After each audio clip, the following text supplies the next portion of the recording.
man, I love that theme song. I'm gonna have to steal that from K9. So, how you doing tonight, Melissa? I'm doing well. Just, please bear up with the fact that I actually have laryngitis. So I don't know how much talking I can really do. Well, we'll try to make it short and sweet, and do okay. Um, so, how are things getting back to normal? In the city, how are things working out there? I know you work within the city system itself. So, how are things going? Well, the city is certainly coming back. All the city workers have been back for a couple of months, and all the gyms are open. You just have to show proof of vaccination, and you're able to work out. There has been some live boxing, so slowly, slowly, all of that is coming back.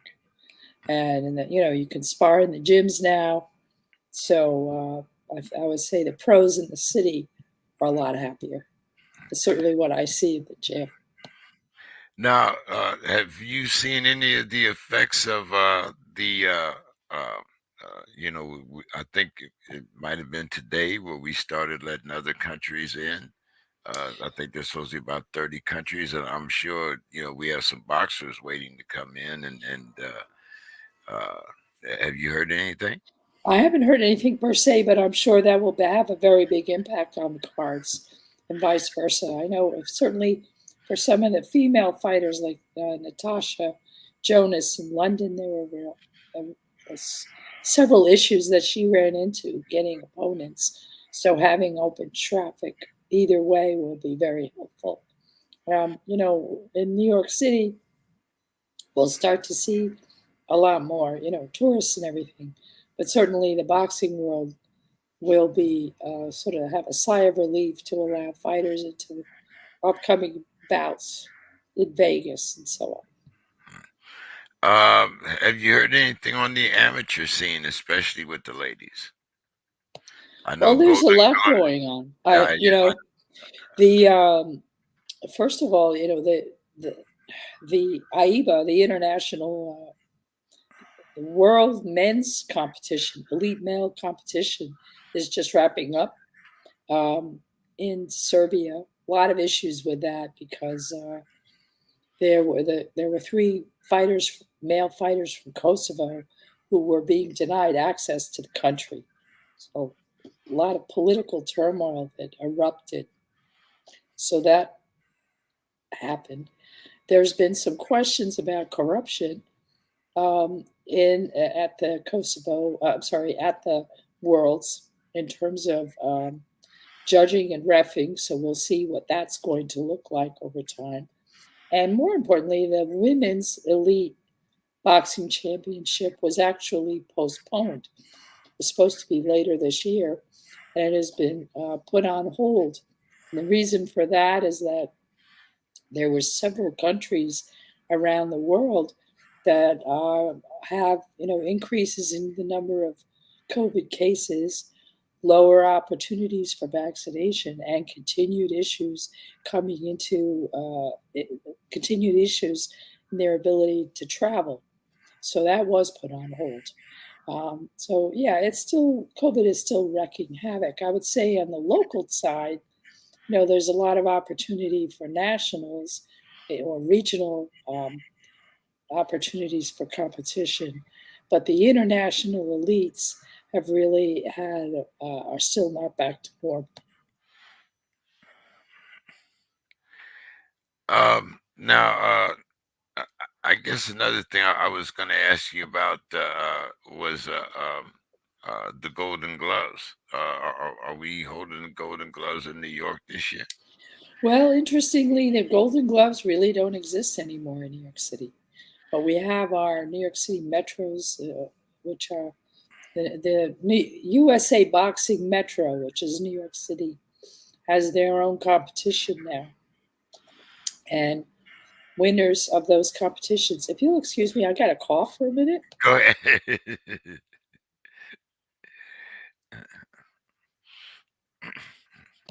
Anyway, I don't want to blow out your audience's ears too, so I'm putting myself on mute. Anyway, so what's happened? This happened a couple of years ago. So winners of these local competitions and then regional competitions are able to go to the national Golden Gloves, which is kind of how all of this has been consolidated. It used to also be that there were separate women's national Golden Gloves, and those have now been folded into uh, one large competition. This past weekend marked the 10th anniversary, sort of on your side of the country, JK, yeah, in Pacifica, California. Beautiful Brawlers, which is this really fantastic uh, amateur boxing program for girls and young women. And they just had their 10th anniversary tournament over the last 2 days of October, I guess last weekend. And it was really sensational. They have a lot of support from the sanctioning bodies and from the local professional boxing community in Northern California. They also see young women coming in from all across the country to compete in their tournaments. So I think that was successful. And as the Junior Olympics open up again internationally, you will see women from that, young girls, women from that program competing in the JOs internationally and winning, getting silver and gold and bronze medals. Yeah, we're familiar with the beautiful brawlers. We've reached out to them a couple of times. We've had them on the show, and we've had a couple of their young ladies, I believe. But yeah, very successful program out here. A lot of people, like you said, support it, and even though it's up in Northern California, it is, kind of taking on a life of its own. It really has, certainly, in California, North and South California, Yeah, young ladies will go there to box. But it also, it's feeding the elite boxers that are winning tournaments and coming up to the elite levels to begin to win nationals. So that is really, really excellent. And they have one of their young women, Lupe Gutierrez, who's a medal winner. Just joined she's joined the U.S. Army, and she's now on the Army's boxing team. So, and okay. that came out of her experience in the Beautiful Brothers program. Yeah, Miss Gutierrez. Yeah, I think we're all pretty familiar with her name down here in Southern California as well. Um, Yeah, she's really big and good. well, let's talk about Michaela. Oh wow! So that was, that's Michaela Mayer, who is the WBO junior lightweight champion. She boxed a French junior lightweight champion with holding the IFB belt, um, Maeva Hamadouche, and they battled on ESPN this past Saturday as the main event.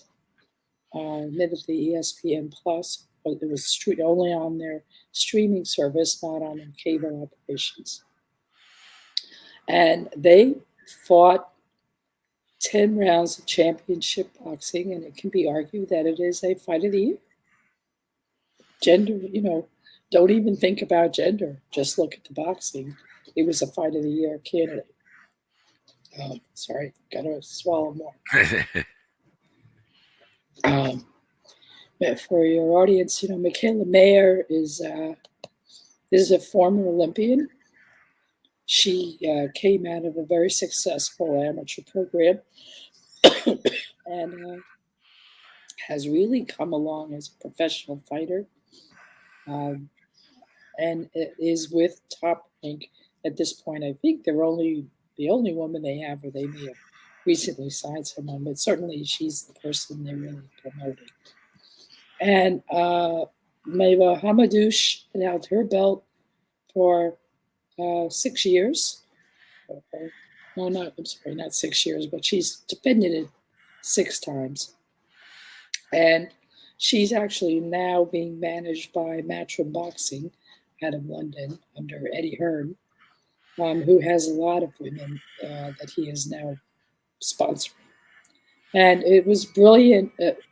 This is part of what is going to be a unification battle that will eventually lead to an undisputed title holder in the junior featherweight division. So this is the first of what will probably be 3 fights before we get ready to have an undisputed. So when Mayer and Hamadouche battled, Hamadouche likens her, calls herself a Mexican fighter, in that she has one speed forward, one direction forward, one speed fast, and she just goes and goes and goes and goes. Her defense is her offense, is basically her opinion. And so Michaela Mayer, who's much more of a boxer than a fighter, had her hands full in terms of how to deal with it. She also had height and reach. But in previous fights, Hamadouche, with tall fighters who are boxers, typically just runs in on them and is able to totally overwhelm them. So Mayer was able to overcome that. It took her some rounds and fought just a brilliant offensive defensive game using both boxer and fighter techniques, if you will. She wasn't afraid to be inside. They did, rounds and rounds where they were in the kitchen with each other, and she used her defensive skills effectively. She used lateral movement effectively, but most importantly, she rocketed to the body, something like 78 shots to the body versus Hamadouche threw only 12. And that really had a cumulative effect in breaking down her opponent. Um, I have to say, too, both women threw over 1,100 punches in 10 rounds, 2 rounds apiece, 2 minutes apiece. So, I mean, this was a complete full action power fight. And if you haven't seen it, you really should catch it.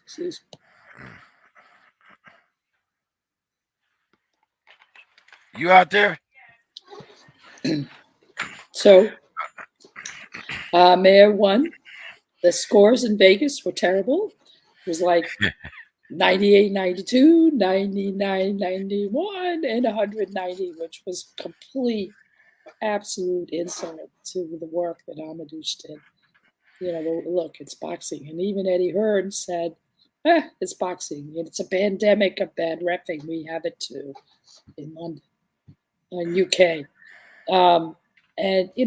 But everyone who saw the fight knew that this was a real battle and that what Michaela Mayer achieved was deserving of being called the unification title holder.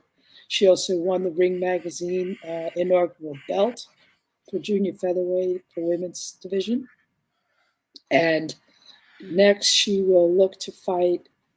There are 2 other women with belts. Terry Harper, who fights this weekend, and if Terry Harper wins, Terry Harper, who's the UK fighter, is fighting Alicia Baumgarten, who's an American fighter, really sharp, really good pro. And so that's going to be a battle this weekend. Yeah, Alicia's a seasoned pro. She's been around for a little bit. She has definitely been around for a little bit, and she is a dog in the ring. So Terry Harper, who has some skills, but she's just coming back from the second hand injury. She had broken her hand a year ago, had surgery, came back, and then broke it again. So we'll see how she does in this battle, having come back from a second broken hand. Basically, she popped her pins. in her first break. So, there's some questions on that. But the third title holder is Choi out of Korea. And she's another great fighter. She's also under Eddie Hearn, contract to Eddie Hearn, as is Terry Harper. And the thought is that there'll be a fight between the winner of the Baumgartner fight, Harper Baumgartner fight, and Choi, and then that winner will fight Michaela Mayer. So we'll see. Huh, okay.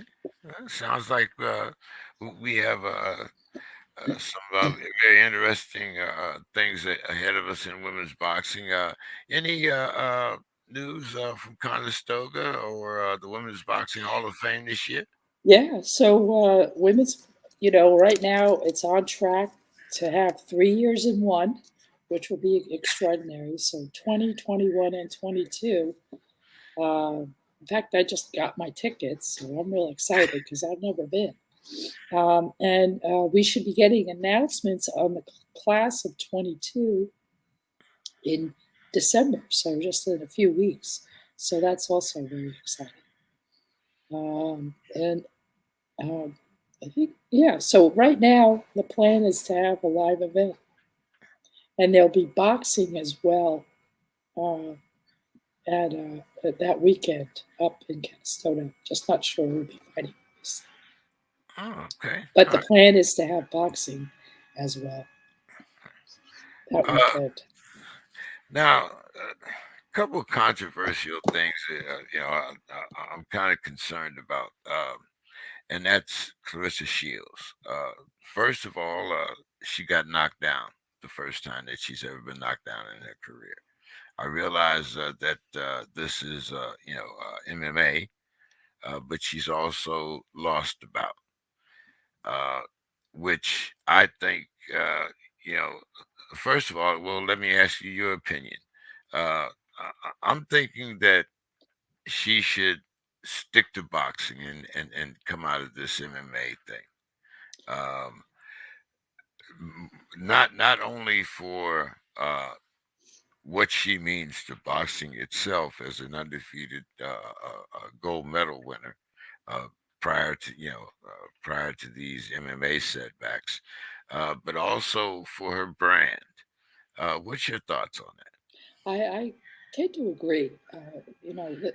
Listen, I applaud anyone that is willing to put their life on the line in the ring. And Clarissa, really has worked hard to learn what she can. However, she started boxing as an 11-year-old and never did any other sport. Now, women like Holly Holm, who crossed over successfully into MMA, had strong martial arts and kickboxing backgrounds. And even then, it was a struggle to be in the MMA world. Clarissa, for all her hard work and for all she really has done in the past year to gain some understanding of MMA, does not yet have the body mind to be able to deal with a floor attack. She's never wrestled. She's never done Muay Thai. She's never done Judo, Jiu Jitsu, any of those sports, which are on the ground. So she doesn't have the hip movement. She doesn't have the pelvic movements to be able to really understand how to throw somebody off. So once she's on the ground, it gets to be very dangerous because she doesn't know how to position herself. In terms of this fight, you could say, arguably, one round went to her, one round went to her opponent. That's being kind. In the third round, she was up in a boxing stance, and what cost her the fight was she threw a lunging hook, and it missed, and her eyes were off the fact that she's also going to has to be concerned about the body game. And her opponent grabbed her and threw her on the ground, and she could not recover. Now, if you look at the punches they were throwing, they weren't that hard. She didn't get hurt, but she risked a lot. And yes, the loss costs her a lot in terms of just a lot of very negative people out there in the world. who really have a hate on. But more importantly, it's the psychological process. And she has a fight on December 11th, which leaves her just 4 weeks to get prepared for a boxing match in London or in UK as part of her new deal with Sky Sports.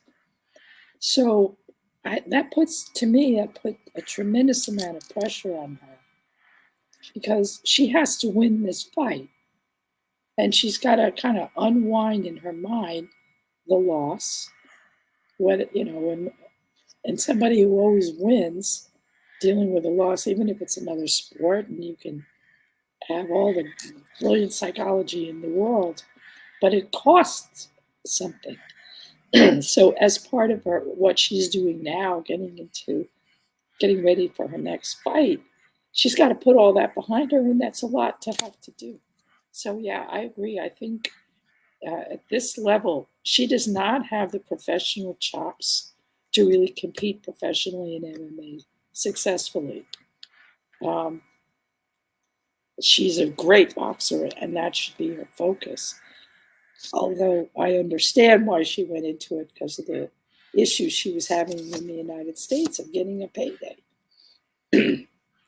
Presumably, her paydays will be better with this two-fight deal out of UK. You're going to have like a tune-up boxing match in December, and then she's going to fight Savannah Marshall sometime in the late winter, early spring of next year as the second fight. Hopefully she wins this first one, and hopefully she's able to really stay focused on boxing to get that win against Marshall in the as I said, late winter, early spring. But yeah, I think I understand it and I understand the instincts, but she would have to do this literally every day, day in and day out, and that distracts from everything else. And frankly, we need her in boxing. Well, Melissa, I'm going to let you go. Thank you for struggling through with us, and we hope Thank you're you. feeling better the next time that we get a chance to talk to you. Why don't you give us your final thoughts? Any Sure. articles, any books coming out this year? Yeah, well, my website is up. I'm doing articles every week or so. Um, I'm, we've been very active on the Ring Magazine ratings committee because we've had all of this great boxing, so that's been kind of fun. And so you can find me. My website is girlboxing.org. I'm very active on social media, on Twitter, Girlboxing Now, and on Instagram as Girlboxing Now. And all I can say is, go Canelo, because that was some damn great fight. Well, you want to comment on it before you leave?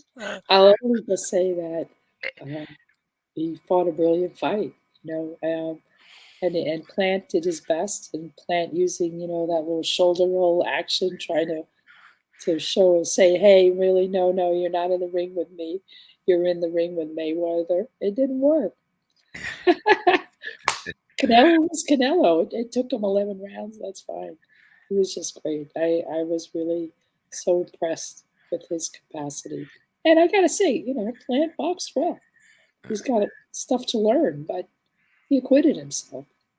That's Well, for sure. we got a big one coming up this weekend too. We sure do. You want to give us a little preview there? Well, I don't know. I'm a Crawford player. Crawford girl.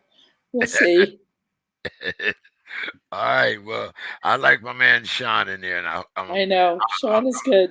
I'm hoping he can make a fight out of it. If he can make a Oh, fight out of it, then I that'll be the best part of it, isn't? Yeah, because he's a dog. He's a dog in the dog pound. Oh yeah, that's right. I'm hoping he makes a dog fight out of it. So, all me too. right. Thank you so much, Melissa. You have a All great right, night and take care of yourself. you too. Thanks. Bye bye. Bye bye. Okay, that was Miss Melissa Smith from Girl Boxing. Always great to talk to her about the ladies and what's coming up. But where's my dogs at? What's up? I heard them back there a minute ago.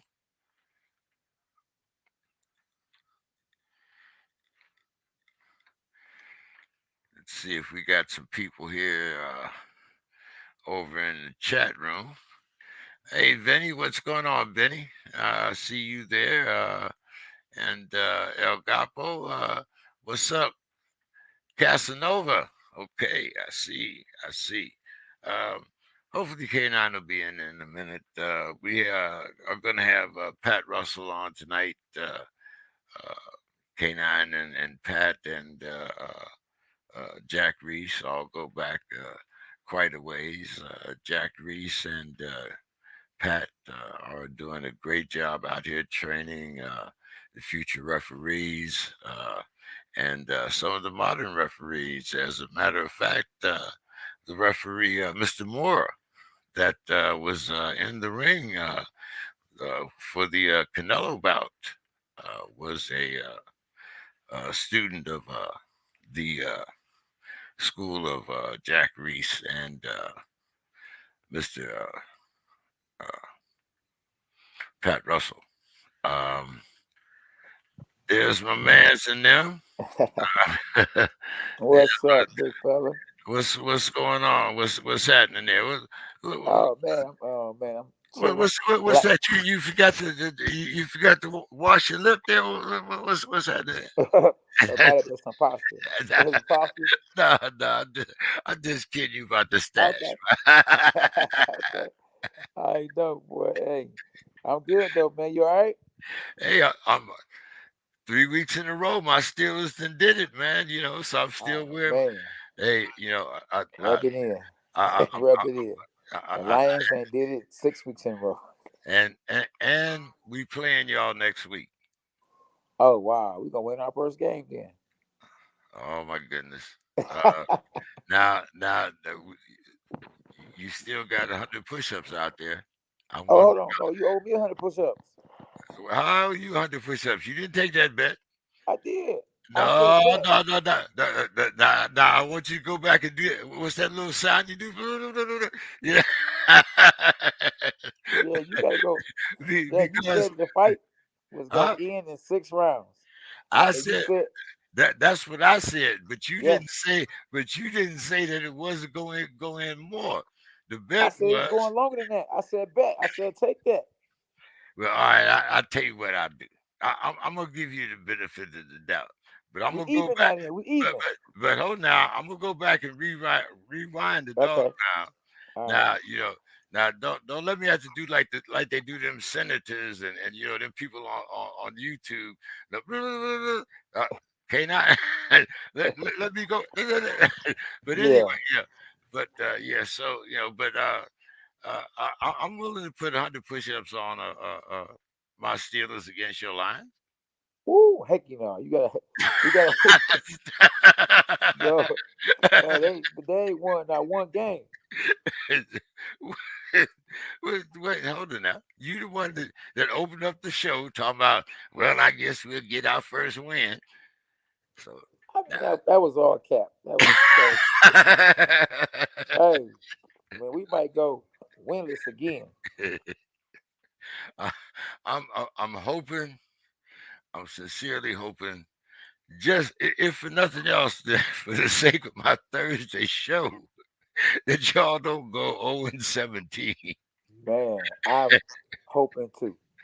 It would be sad, real But hey, sad. man, let's talk about some things that are actually looking a little bit better for the state of boxing. Yes, We just had Caleb and Canelo last week. We're yes, looking at Crawford and yes. Porter. Uh, well, we got some really good fights coming up, man. You Like, right? so what's going on there, man? Oh, let me sneeze 1 second. Don't you hate when you about to sneeze and it won't come out? That mug disappeared on me. What's about to say? Now you talking about some Sean Porter and Terrence Crawford? Yeah, well, we can start out with that. I'm still backing my man Sean. Um, I think it's gonna be. I'm hoping that this will be a, a fight of the year candidate, Right. and in order for that to happen, I think it means that Sean has to make a fight out of this, right. which, Now, which for is it to what I'm be, hoping for. I think for it to be a fight of the year candidate, I think that Terrence Crawford gonna have to be willing to fight Sean Porter, because Sean Porter gonna be willing to fight Terrence Crawford, but Terrence Crawford might decide to box, and if he decides to box, it won't be the kind of fight that everybody want to see. You know what I mean? Everybody want to see a bang out. Yeah, yeah, we want to see a fight. We don't want to see a boxing match. We want to see a fight. Exactly.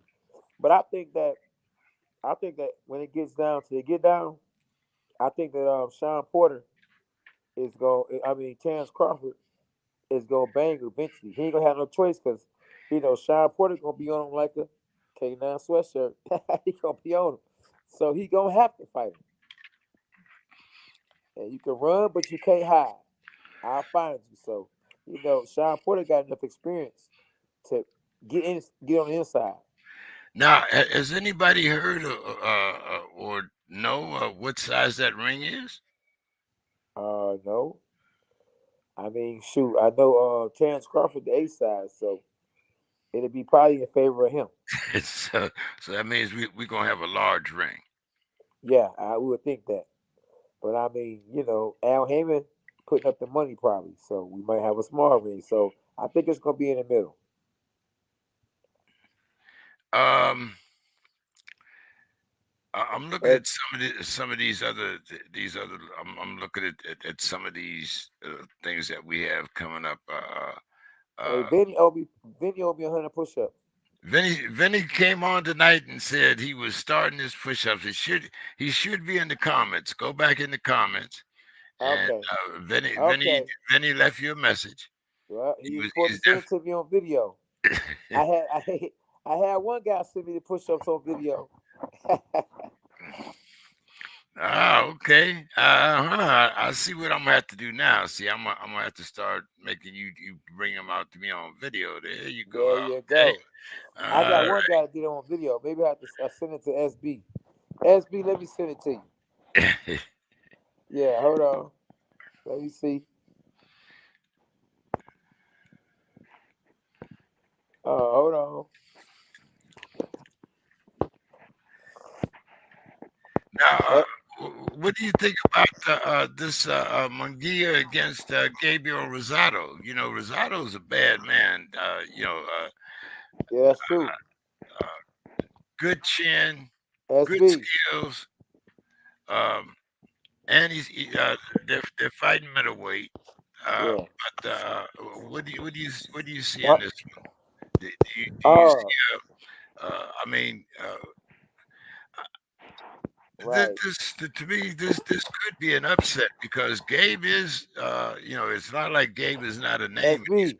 and he's popular with a lot of judges. What do you think? Man,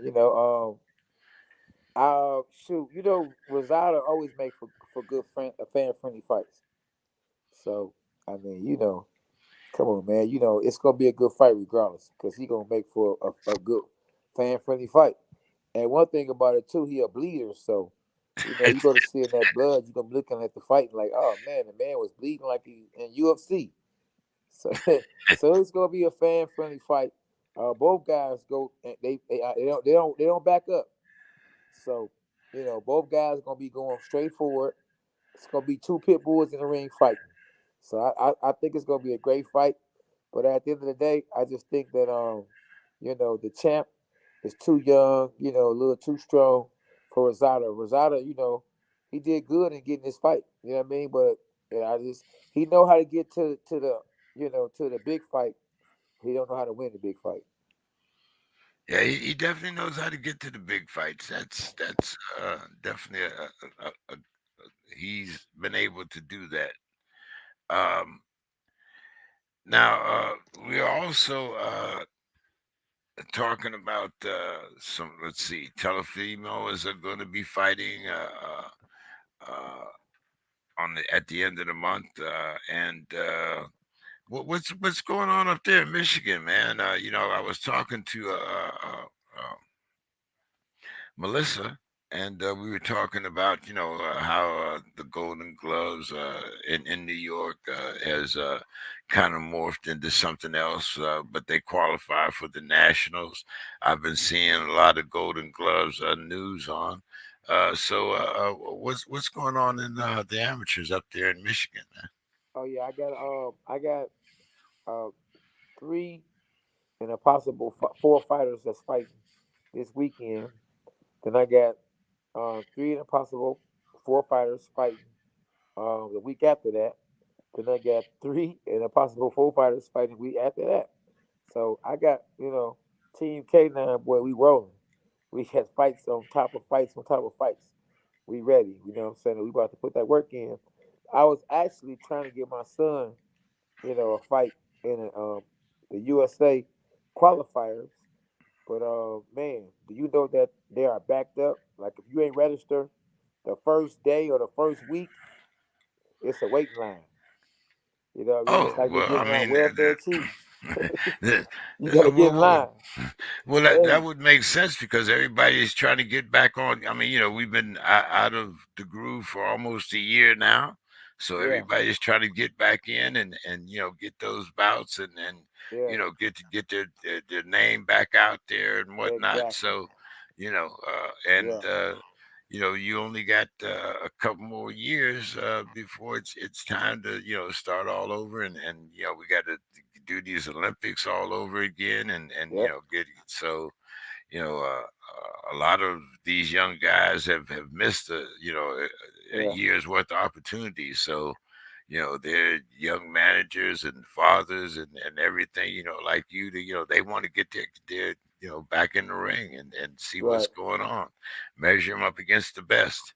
Yeah, yeah, yeah. So I'm happy that they actually fighting the whole lot again. Cause like a couple of years ago, right before COVID hit, I had got my son 19 fights in 1 year, and a year after that, I got him no fights because what no fights being fought. So uh, you know, that brings me to another facet of this game, and I know we've talked a lot about how much it costs to okay, yeah, go back and forth to these fights, to get your son these fights, yeah. to get yourself in position.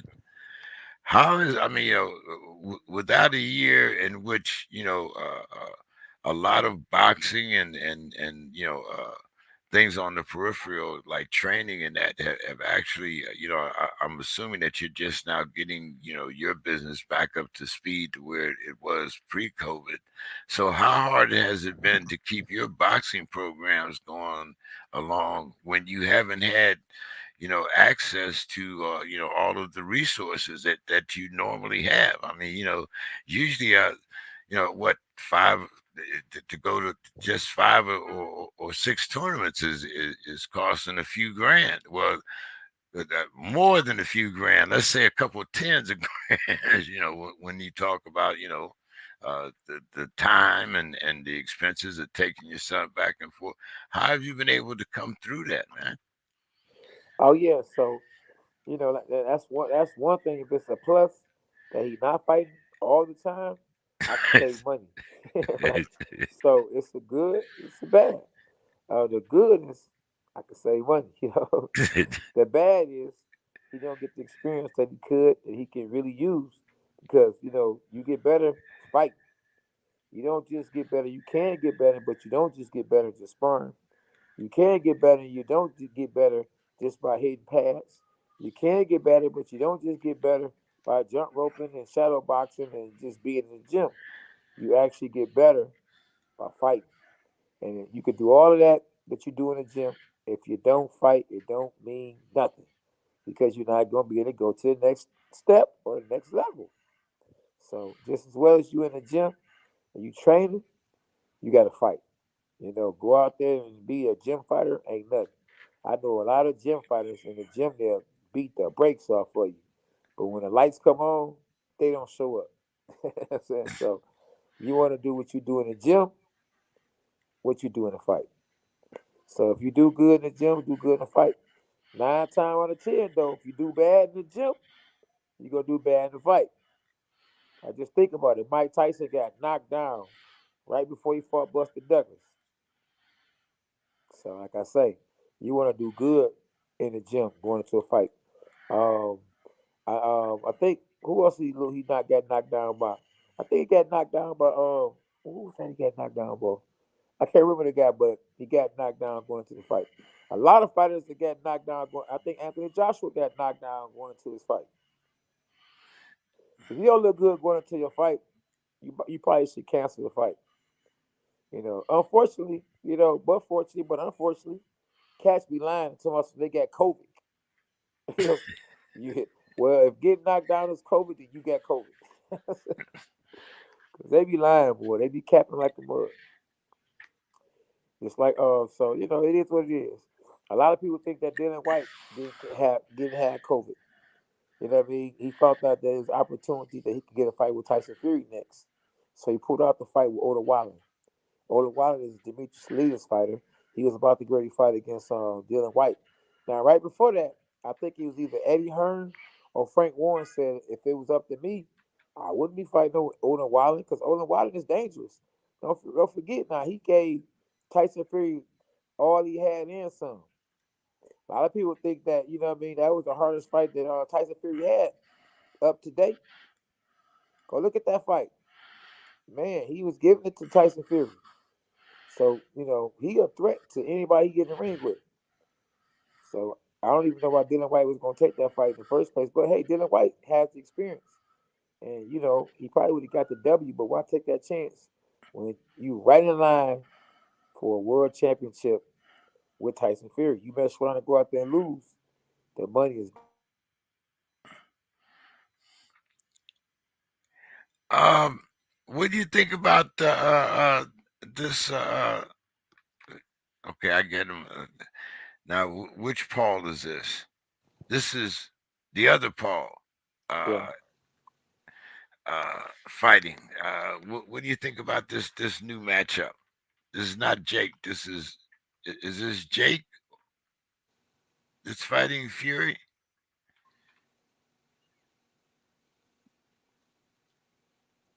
Okay. You say what again now? Is it Jake Paul that's fighting Tommy Fury? Yeah, yeah, yeah. Yeah, he is.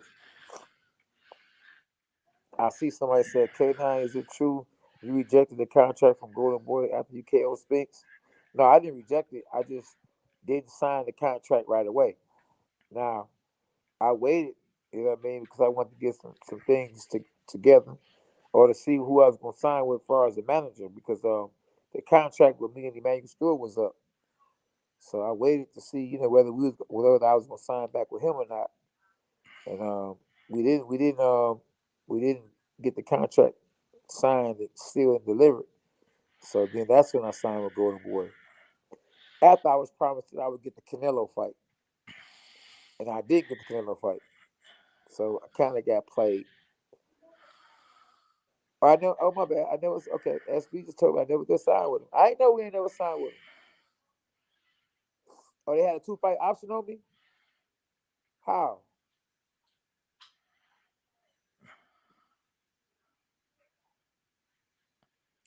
With the EC Smith fight? No, but how they get? I'm talking to SB. How did they get? How did they get a 2-fight deal with me though?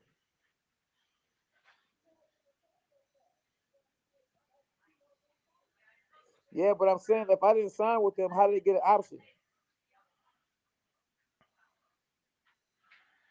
Yeah, because I'm thinking you can't get an option on somebody if you ain't signed with them. So Well, you had the option to sign. yeah, I understand that.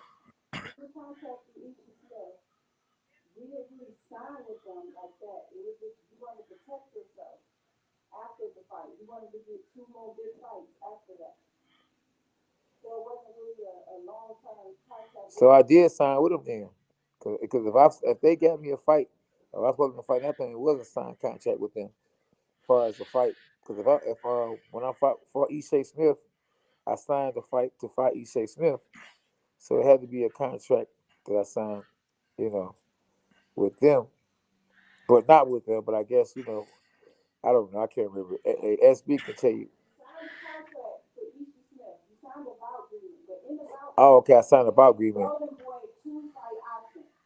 Okay, so in about I gave Golden Boy a 2 fight option. So I did sign with him then. Cause you get him an option, that means you sign with him. I didn't sign no long term deal with him, but it was like a about agreement, couple of fights. There we go. Yeah, we on it. Yeah, yep. The SB, she know it better than I do. So yeah, there you go, Michael. So Michael must be watching out, looking, reading old news scripts or something. Yeah.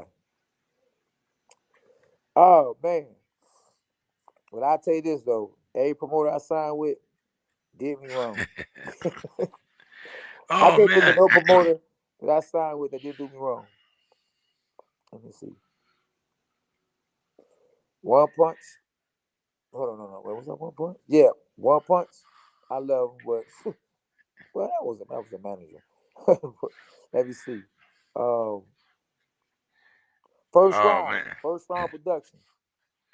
Oh, I see he put some stuff up here about Joe Heron. Joe Heron, if you guys remember, Joe Heron actually started out with me on the Pugilist Corner. Oh, He was actually one of those fake ass guys that you find here in the game. He's got a little credibility because he writes for Lee Cleveland. But as far as what we think about Joe Heron, while he's talking, they say this guy Joe Heron is talking shit about you on his Money Channel. Yeah, well, he's probably also out there looking for some coke somewhere in San Antonio too. So, you know, since we want to put out dirty laundry, Joe Heron is Joe Heron is not the one.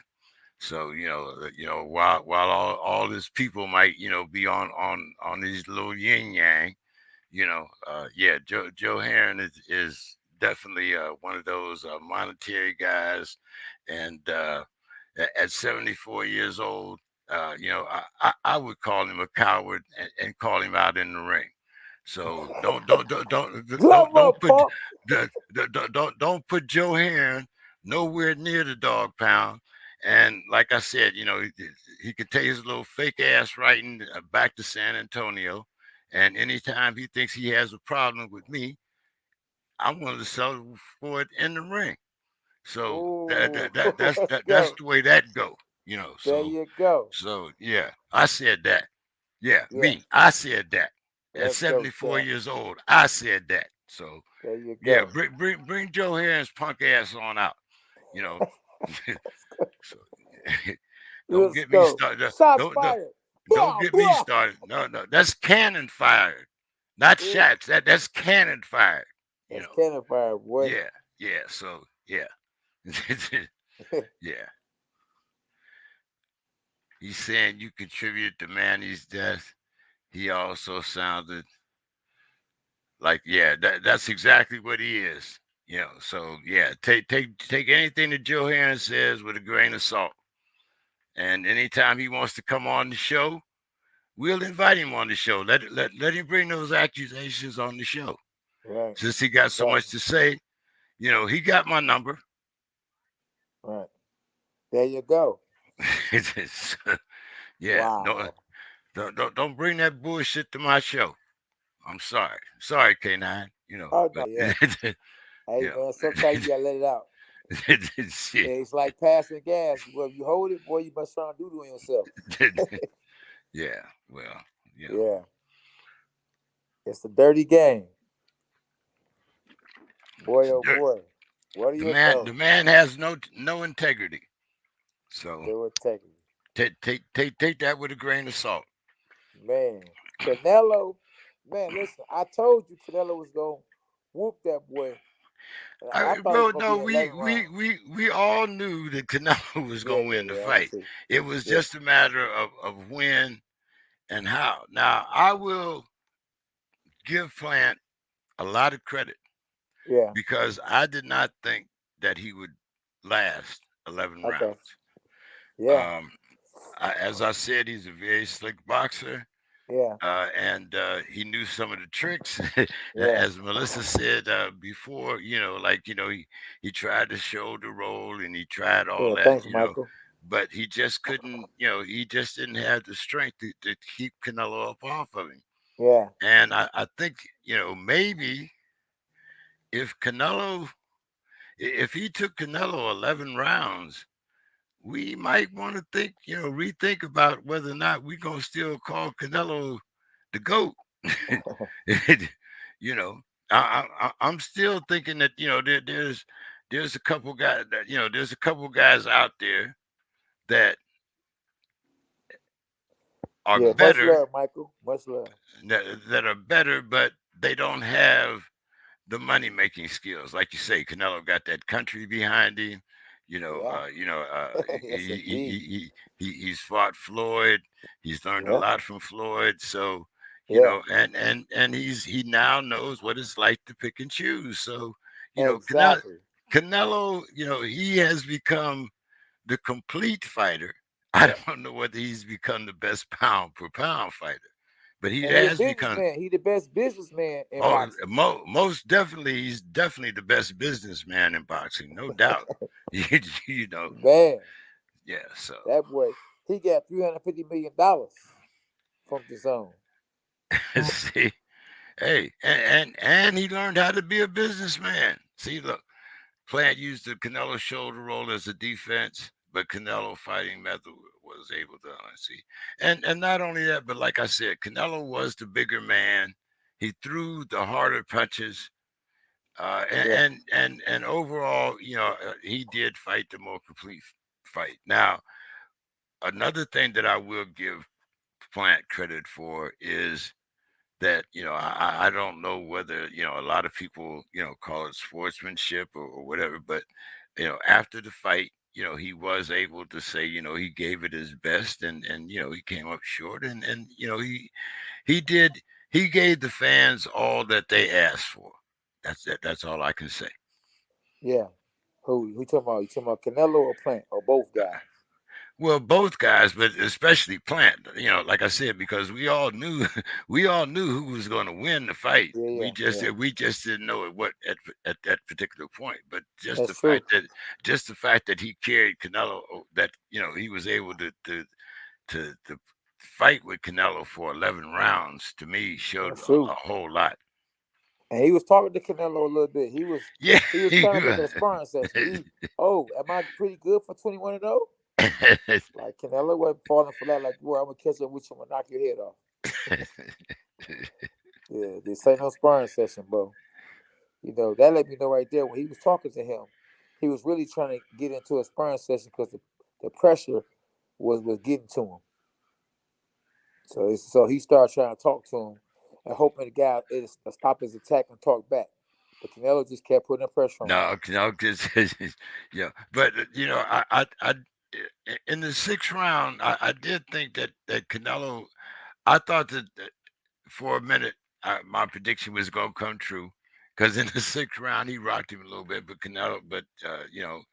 Plant was able to rally at the end of the round. Right. Yeah, I mean, hey, it turned out to be a much more entertaining fight than I thought it would be, and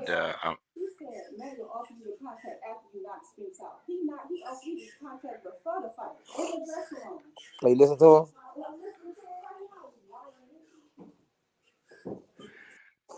Oh wow. So SB is listening to this guy talking about me right now. And he making out he capping big time. The one guy, what's the guy name again? Joseph Hearn, Joe That's Hearn, yeah. Joseph Oh Hearn, man, he's sitting there yeah. saying that Golden Boy, some of our Golden Boy, like, oh man, Is he on that Lee Cleveland site, boxing I something? don't know. I just know she listened to him right now because Yeah, wow, like I said, you can go back to the beginnings of the Pugilist Corner, and me and Joe started this out together. Joe Wow. and we did a lot of talking with Emmanuel, but like I said, it was uh, I Joe know just that turned out. he shouldn't even be speaking on me at all because, No, like, no. you don't he don't know nothing about me, And then even if you heard something from somebody, you gotta be, it's two sides to every story. So you gotta be able to make sure that what you are saying is factual, than just to be, just letting words come out your Well, mouth and not even well, factual. see, You're to supposed to see look at. that's the thing that Joe has been able to get away with for Okay. years because he has this audience down there in San Antonio, Texas, Okay. and he like I said, he writes for Leroy Cleveland, and Okay. he doesn't. The only thing that Joe has to do, he doesn't have to present any type of Yeah. substantiation. The only thing he has to do, Joe, just like everybody else, has an opinion, Yeah. and Yeah. Yeah. Yeah. he should express it as his opinion and not as facts. Right. So, But if you know, somebody tell me something about you, I'm not gonna say, well, no, James did such and such and such. no. I gotta know for facts that's what James did. You know what I mean? I ain't gonna say because somebody told me. And especially in this game here, Yeah. especially within the Small boxing world in world, boxing. right? We should be concentrating on being a family rather Yes. than trying to show dissension and Right. cast Uplift doubts each other. upon and cast doubts upon one another's career. Like I said, Man. this is Yeah. a man. Yeah. He has enough skeletons in his closet, so he should talk Exactly. about them. You If they ain't talking about you, you're doing something right. You're doing something wrong, know. right? There you go. They talking So, about you, you gotta be doing something right. John, say you won your sombrero Saturday night. Yeah, I did. I did. Hey, I knew we had Mexican meat. You know what I'm saying? You know what I'm saying? You know what I'm saying? So I already knew what was happening. I knew Canelo was gonna get down, get down. So when I Where's my throw that man at? sombrero on, you Where's know, my man's in them? huh? I'm looking for Pat, man. Where's Pat? I don't know. The guys be Look, asleep sometimes. hey, man. Hey, where's my brother? This is Man, hey, see, uh Pat. Pat, as a lot of he people, normally in this boy. He ain't in this boy tonight. yeah. Let me see. Let me see. Wow, these guys be My tapping. I'll be surprised. my Like they be my going my in like Viet that. my Vietnam brother here. Uh-oh.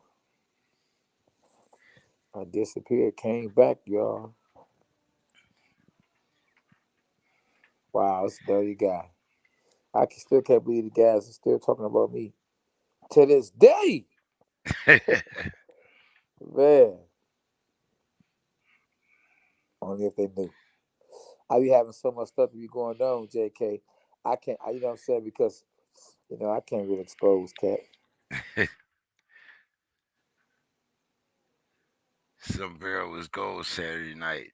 Was rooting for him Oh, that's back good, doing man. I hope it. so. Back in the day, he was rooting for me. Hoping I won the world title, he was rooting for me too. I don't think Andre Ward, he retired. He should stay retired because that ain't easy to come back and fight somebody that's really sharp like that. What do you think about Bob Aaron telling he should step aside? Who's you safe? I ain't telling the guys he should step this up. Oh wow, that's crazy. And Joshua like, yeah, right. He ain't going. He about to get that bill back because he want that fight with Tyson Fury because he believe he really could beat Tyson Fury. And Anthony Joshua got a better chance right now at beating Tyson Fury than Deontay Wilder did because of the style. Styles make fight. Anthony Joshua, he's been boxing a lot longer than Deontay Wilder. Deontay Wilder, he's never been in a ring with somebody that's bigger than him. Tyson Fury was actually bigger than Deontay Wilder. Deontay Wilder normally is 6'7". At 6'7", he's looking down at his opponents. And in the fight with Tyson Fury, he was looking up for the first time at his opponent. And it's harder punching up than it is punching down. And somebody punching down on you, and you used to punching down on your opponents. And one thing Tyson Fury know how to do, he know how to relax. You know, Deontay Wilder, he don't know how to relax. You know what I'm saying? He try to knock you out every punch he throw. His jab is hard. His right hand is hard. And out of all them shots that he threw against Tyson Fury, majority of them were misses. And when you misses, you gonna get hit with Mister. So Mister and Mrs. You know what I mean? They go together. And, he ended up losing the fight. Unfortunately, because I like Wilder, you know what I mean? But at the same time, the best man won. I like both guys. I know how much that fight meant to Wilder. I think that fight meant more to Wilder than it did to Tyson Fury. You I think think so? Tyson Fury, if he would have won, he wouldn't have been as mad. I was really worried about Deontay Wilder's well-being because he was so obsessed at winning that fight. You know, I thought, what I'm saying, him not winning that fight, it could be bad. I'm glad he was able to shake it off and be strong and hang in there. Because you listen, Hold it down for a minute. Let me see if I can get Pat. okay, yeah, you talking Pat Russell? Pat Russell ain't even thinking about us. He probably listening to what the other guys tapping about on other stations, and probably lighting them up like, hold on, dog, that's my man's in them, dog, that's my man's in them. Yeah, Hey, boss, hit the link so you hit the link and come in to us. All right, what he say? just hit the link. Okay, he should be in a minute. He'll be in. Yeah, yeah. Okay. He Yeah, yeah, yeah. so I y'all gotta think I gotta go and go to the little man's room. Can you take over? You got it or what? yeah. I'm good. I'm good. Okay. I'm gonna wait though. I'm gonna wait till to Pat come on though. I gotta I gotta keep that brand going. Ooh, look at us. Let's go, champ. Let me. Yeah, well, I'm gonna go see what SB said too. Yeah, Oh that. man, down goes Frazier. Down goes. Let me Oh see. man, yeah, but that fight was a great fight though. I mean, like you say, I'm happy that it was a good fight. And Platt did surprise me too. He was looking good at first, but it's just that he didn't try to go for the knockout. It seemed like he was more on survival mode than anything. Yeah, Yeah, I don't, I don't seem like he was really. It looked like he was trying to go the distance and was hoping that they would get him to fight. Whether he was ahead or not, he was like, "Let me just go the distance." yeah. I'm an If Al if Hammond I fighter. Maybe they might say, and the winner is Al Hammond fighter. I mean, Caleb Plant. Maybe that's uh, what he was thinking. But I don't know how it was a good fight for him until he got stopped. If he could have made it to the final round, that'd have been listen, win, lose, or draw. They'd have said, man, Caleb Plant did good against Canelo. yeah, But well, to get knocked out, you can't say Caleb Plant did if good because you if got knocked out at the end of the day. if Tony Harrison had been able to go one more round, we would There have you a go. different conversation today too. There you go. That's what I'm saying. So, So, you gotta, you can't get knocked out. No matter how good you doing, you get knocked out, you got knocked out. Remember that one saying on next Friday or another Friday or oh, Friday, you got knocked the yeah, out. talk about Debo. Was it Debo? Debo, yeah. You got So knocked the out. exactly. So hey, look, at the end of the day, if that's what happened to you, I ain't trying to hear nothing else. You know? uh, That's real talk. wonder what happened to my boy. I sent him the link. Let's see.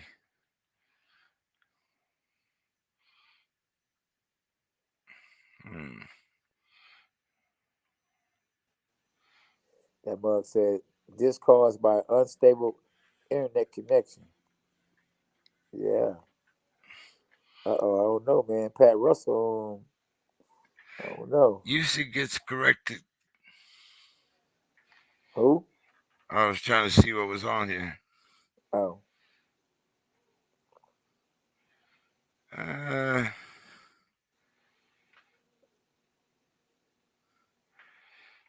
Let me see what happened here. Oh man, I don't know where your man's in them at. The referee done stop the fight. He trying to stop the fight. Stop it! He trying to Yeah, stop the show. you're go out and come back in again. Okay. Yeah, I can hear you, but I don't see you on the link. Yeah, I don't either. Hey, I can hear him. It says you're in the backstage. Okay. You It, got him?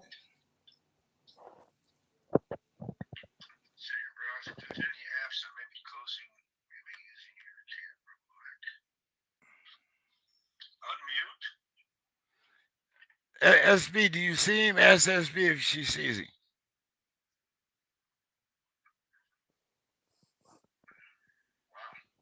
Okay then. Go ahead, JK. I'm about to use a little man's room. Finish the show, champ. All right. All right. Good evening, everybody. SB, do you see Pat in the back? Cheers. Oh, he ain't in yet. See? Uh, Pat, go out and cut. He ain't never come in. Okay. All right, champ. All right, SB.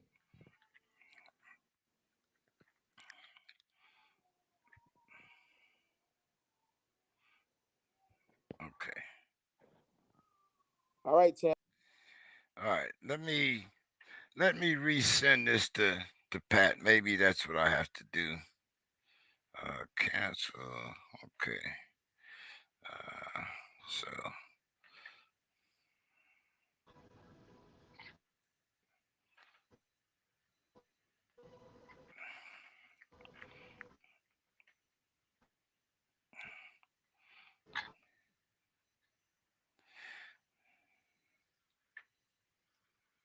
oh, there's Pat. Okay.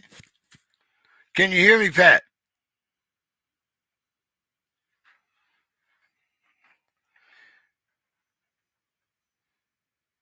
I see your little thing up there, but I don't see you. SB, can you take him out and put him back in? Oh, okay. Can you hear me now, Pat? I got you. Can you hear me? Okay, I can hear you. There you go. There's my man. What's up? There's my man's and them. What's happening, Pat?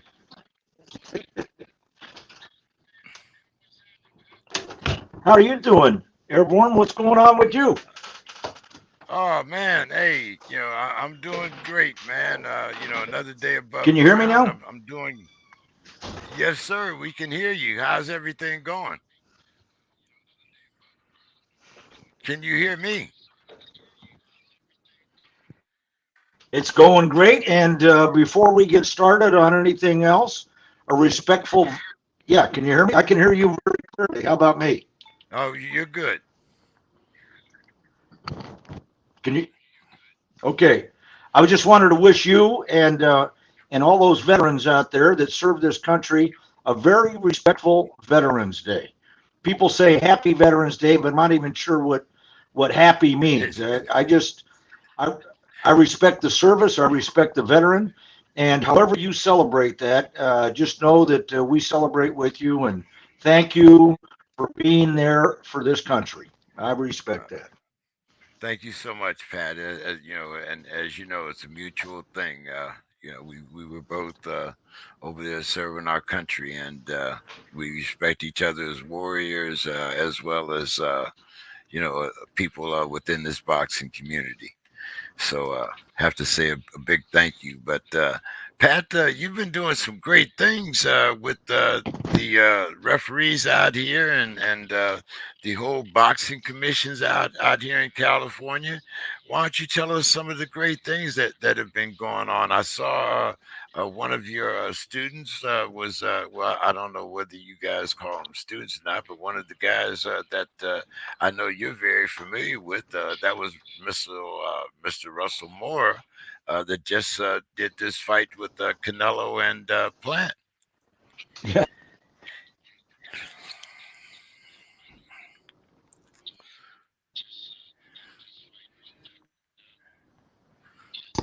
Yeah, it's been pretty exciting, James. We had Jack Reese and I got together and we created really kind of a, I don't want to say a refereeing school, but we created a refereeing clinic, a 3-day clinic.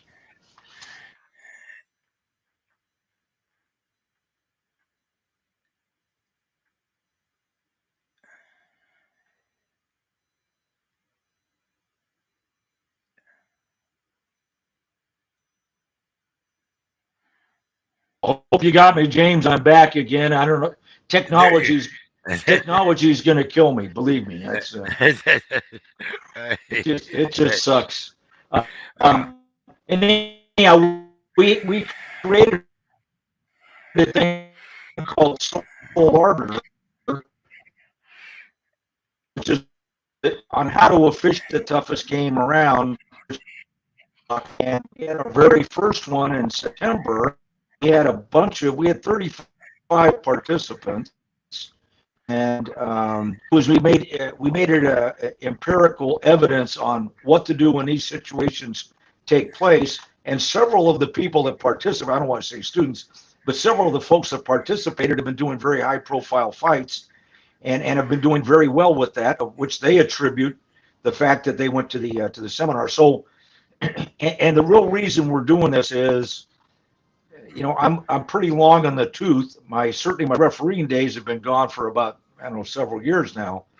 But all that experience and all of that knowledge we wanted to pass on to younger referees so that they would have that in their tool bag ready to go when the situations presented itself in the ring. So we went down and really went down into the details with it, James, and it was a very difficult thing to put together, but it was a lot of fun to put it together. And Jack and I would go back and forth on this and come up with what we thought was the best way to handle certain things that took place.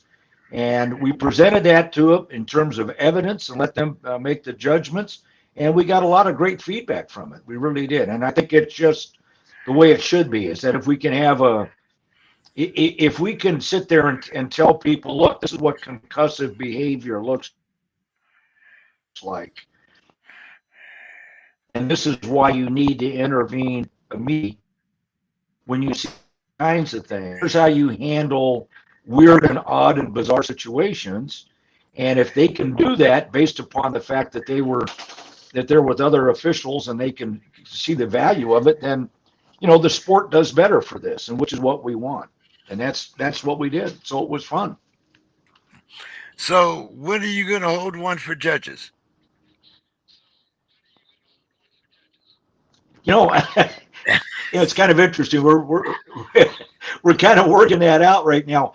It's interesting to say that, James, because this is probably the only sport where you really don't have a pathway to get first admitted in there as a professional official, either judge or referee. You can get recommended through local commissions, and then eventually, if you're good enough, I guess, or if you're noticeable enough, you can go to international organizations, and they may put you in there. So I really don't know what that is. In California, we have to judge and referee. So I've been doing both for 40 years, 35 as a referee, 41 as a judge now. And teaching at, judgment's a different kind of thing. It really is. I mean, you have to understand what you're seeing and this and that. A lot of it's experience. A lot of it is being ringside. And there's a lot of really good judges out there that probably do great seminars. I don't know when and if that will ever happen.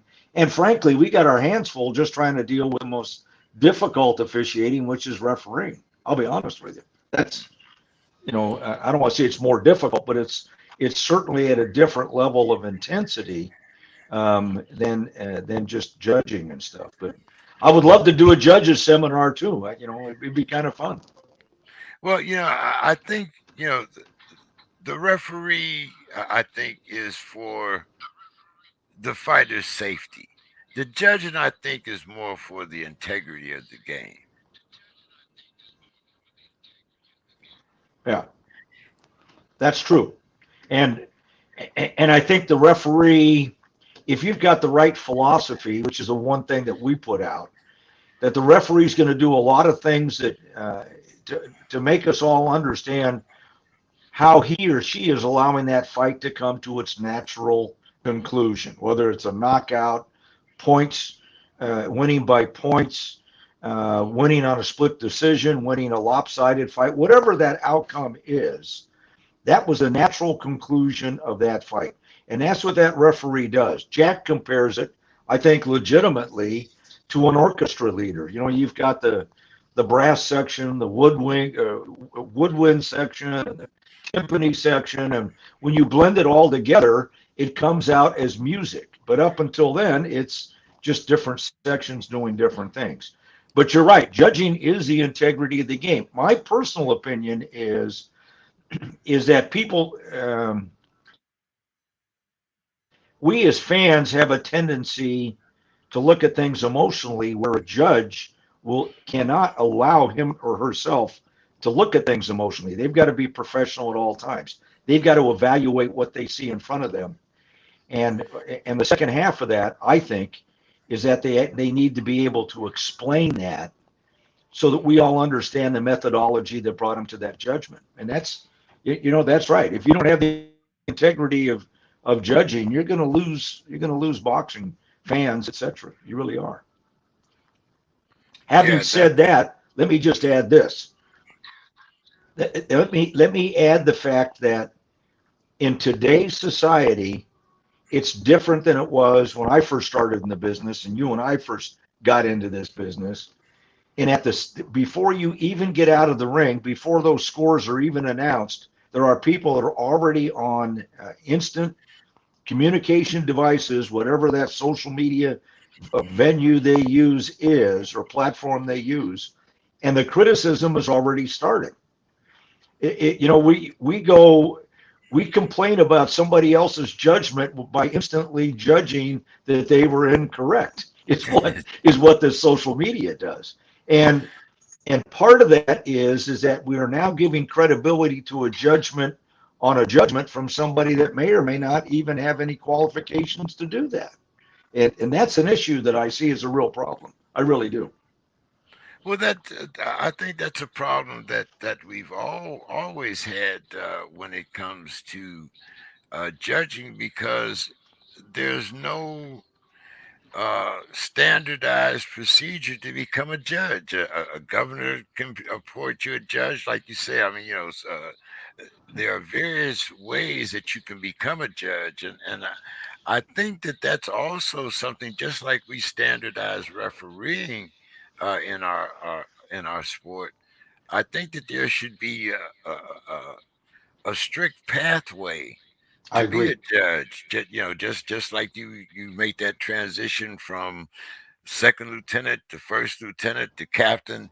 There should be some type of chain of command.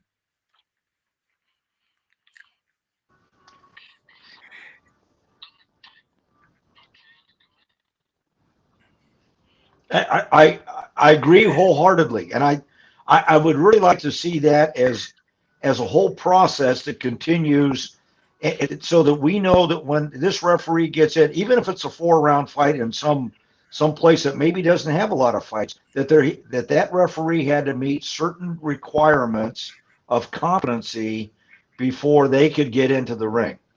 And then at a certain level, I think, frankly, that we should base moving up to the maybe championship, regional championships, or state championships, or whatever. And you ought to base that on a number of fights that particular referee has done, has officiated in the ring. I don't care if they're 4, 6, or 8 round fights, but the number of them needs to be there, because that's going to be more experience. And then let me add something else to that. I think that there needs to be a system of evaluation of performance that took place during all of those fights. And if there are things that can be corrected, for example, mechanically you could have done this instead of that. Those are kind of the easy things.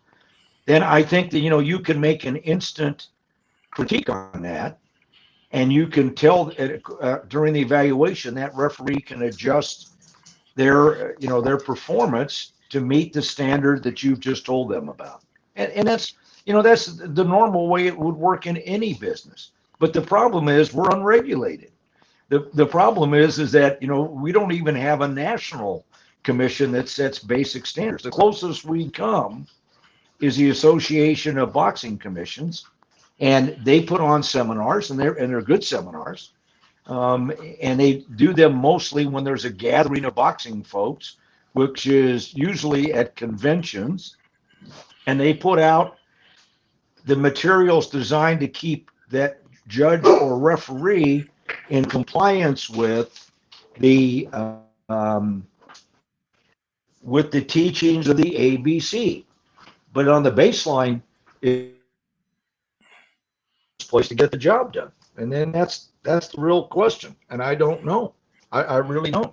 And we can point to a ton of referees. I mean, when I think about how I learned how I learned this business, I learned it by listening to stories and by watching other officials. That's basically how I learned it.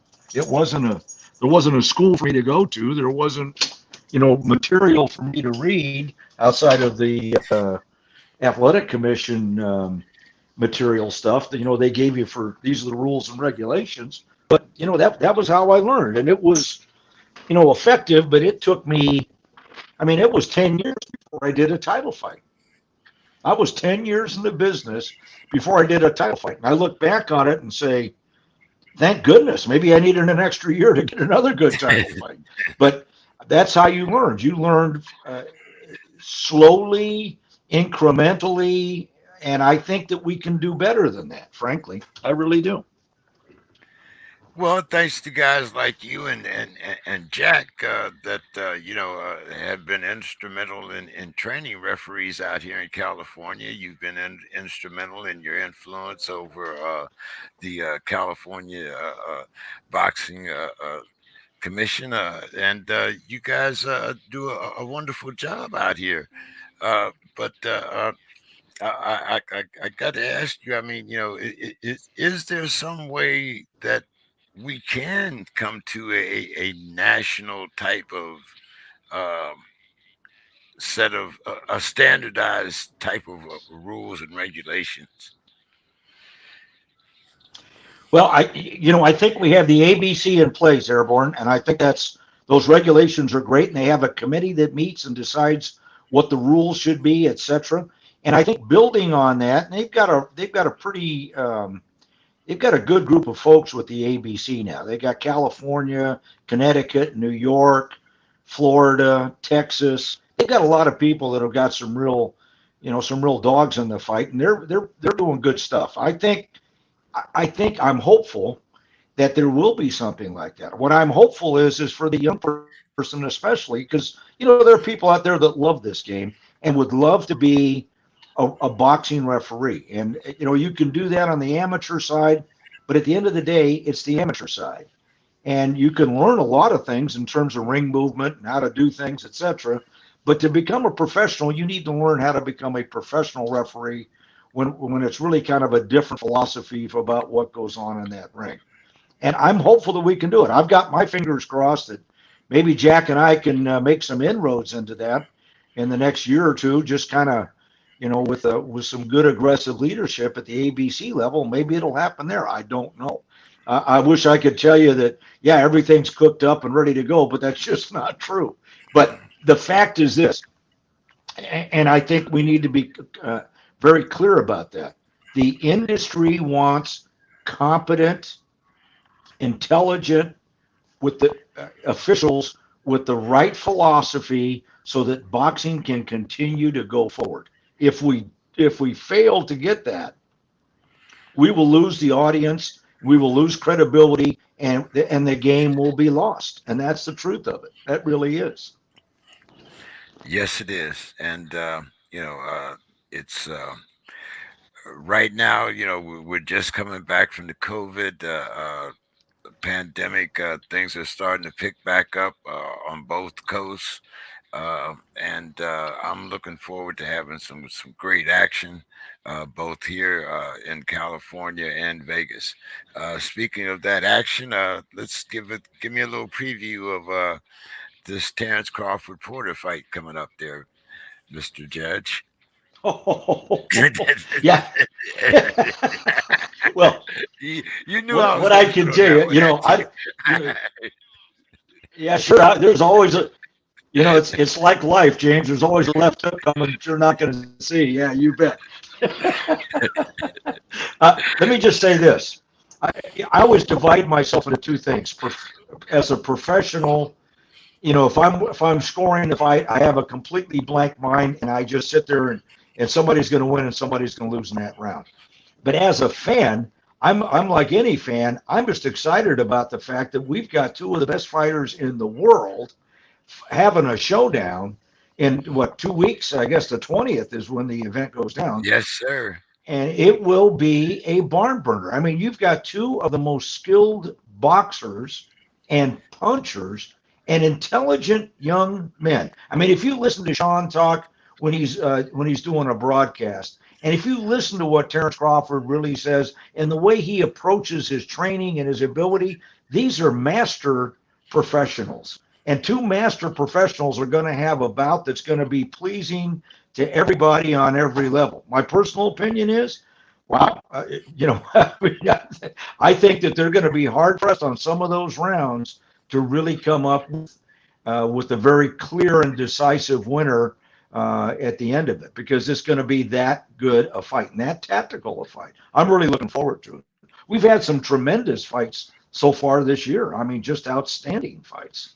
And I really, I think it's good for the game. I really do. I mean, I think Canelo, when he said, "Look, I just want to get, I don't want to be obligated to any promoter or anybody else. I just want to get the best fights that I can get during the window that I have an opportunity to go fighting." And you know what? That's really a very that's a terrific statement about the way it should be. And there are issues, organizations, and they have champions, and promoters don't want to have people fighting each other in their own promotional schemes and all of that. But when you look at what that fight was Saturday night, it was a terrific fight. It had a lot of different levels to it. I knew the scoring was going to be tough in some of those rounds, because the question was it activity, or was it punches with effect?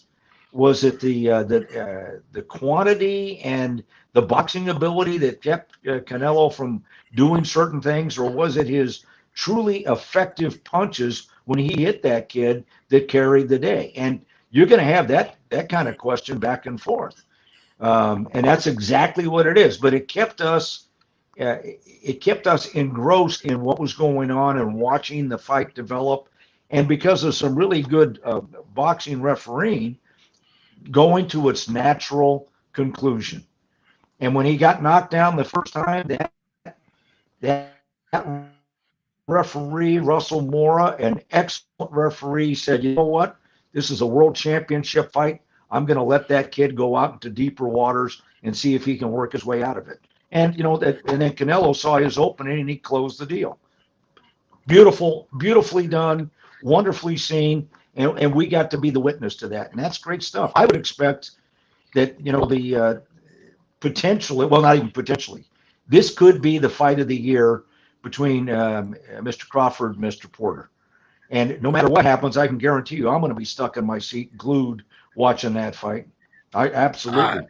I am too, and the way I called it, Pat, is if it's a fight, I think Gary Russell wins. if it's a boxing match, Terrence Crawford, I think he wins. But I'm I'm Yeah. I'm a Sean Porter fan, so I'm hoping to see I am. a Sean Porter fight.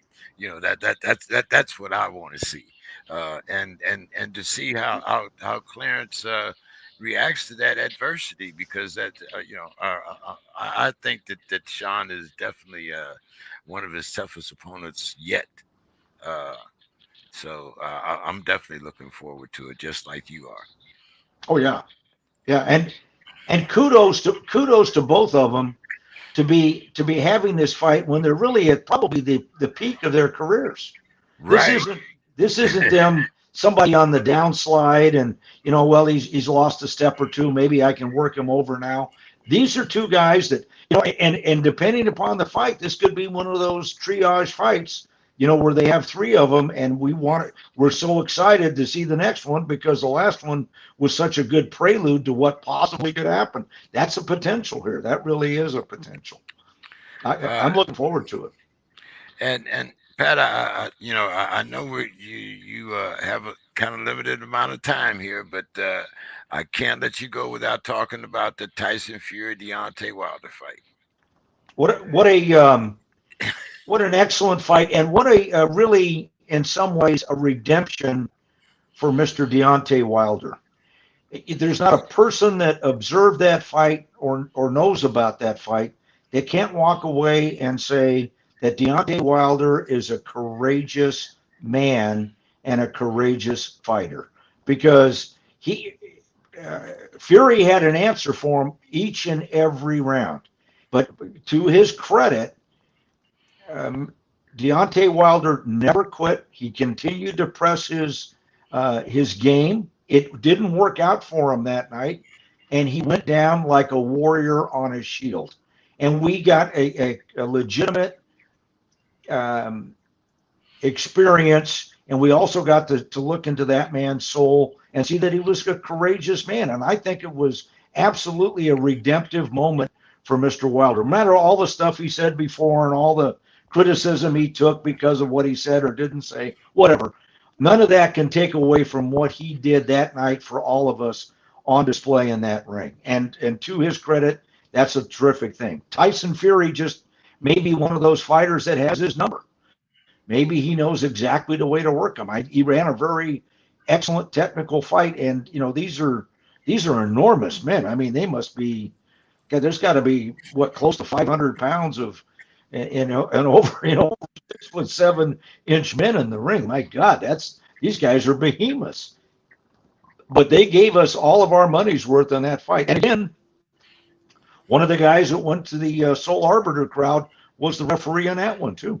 Excellent job. Oh man, okay. Pat, a lot of community work. I know you do some work with incarcerated veterans around here.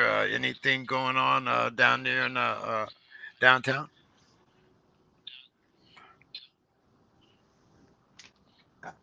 I lost you, James. I'm sorry. I had another technology issue here. I was asking you about your incarcerated veterans program. How's it going?